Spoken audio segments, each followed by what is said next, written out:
as our country's chief architect of our foreign policy, are you going to make the Philippines as a member of the Quad? Why and why not? As long as it is very clear to us what is the advantage to the Philippines.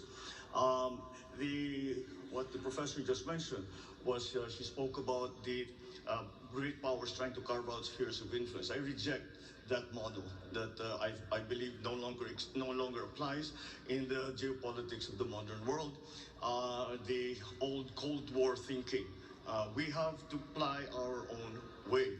And so it really would depend on what those agreements say that the Philippines what will be doing and what those other partners of ours will be doing for the Philippines. And once again, because we shouldn't think of the old Cold War system, we should always think in terms of the fine line that the Philippines has to tread in all our foreign policy decisions.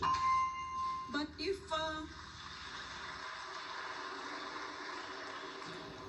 the concept of spheres of influence, does that mean you're going to scuttle the Mutual Defense Treaty when you become President of the Republic? By no means. To the United States of America as a defense ally. No. By no means. The relationship with the United States, our special relationship with the United States is not something that we can treat, be cavalier about. It is a very important one. And it has stood us in good stead for over 100 years. And that, I think, will never disappear from the Philippine psyche, the idea and the memory of what the United States did for us and fought with us in the last war. And so that is a specific part of our foreign policy. But then as we approach, we know that we are a hot spot right now. The West Philippine Sea is a hot spot in geopolitics right now. And that is why we still have to find our own line in terms of all of these arrangements. Except the one simple principle is that we will not cede 1 square inch of the Philippines to any country. If that is the stance that you have taken, Mr. Marcos, suppose you have a situation where China is trying to, take us in, embrace us within its sphere of influence. How would you react as our chief architect of our foreign policy? Once again, in terms of specifically to China, the correct approach still seems to be one of engagement.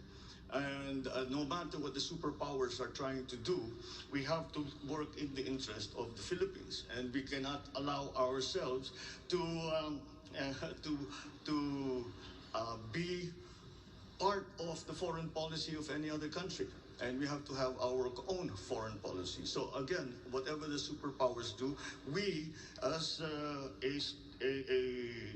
highly strategic geographic, having a highly strategic geographical location in the world, really have to walk that very, very fine line between these great powers who, I always say, these are great powers, we are in between. If they sneeze at the same time, we disappear from the map. And that is something that we always have to keep in mind. Thank you.